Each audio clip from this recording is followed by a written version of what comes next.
the Honorable Nova Princess Paulino Chavez. Paktakan nato si Madam Nova.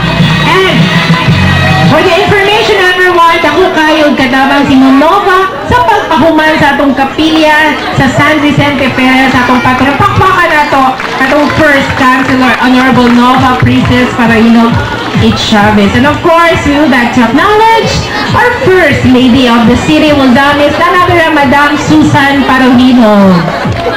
Pakpaganda po ako rinahon, my gosh, guwapo na kitang kapilya. In fairness, ayan. And we will now proceed to the pinning of sashes and giving of flowers, bouquets, and trophies for Little Miss Puro 2009.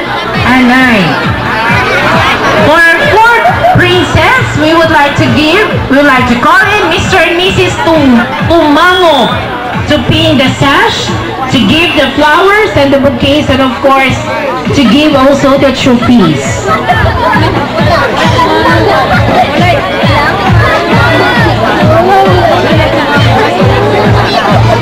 We would like to request Mr. and Mrs. Lagrimas for third princess, Little Miss Diana Marie Lagrimas. Felix Lagrimas Jr. prepare the sash and the trophies.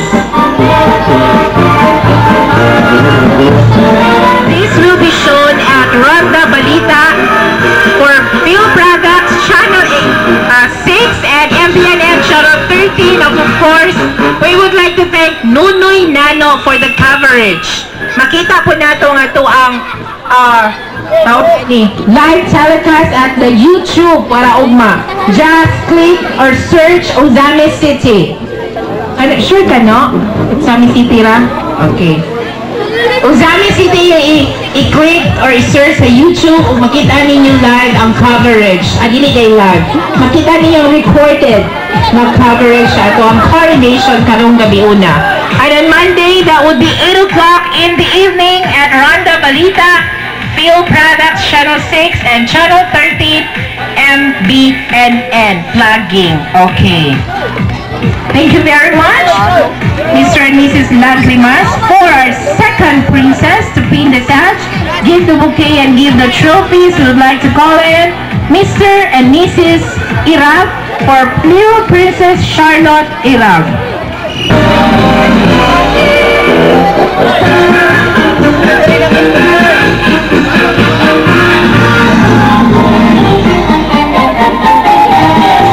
Okay, saludan.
Mga kaigsunan, atong Little Miss Purok Marinawan 2009, Princess Shikina Gracia Granjo Gulang. Atong pakpakan ang atong bakong Little nga Raina. Congratulations and may you have a very good reign in your year. Last siya.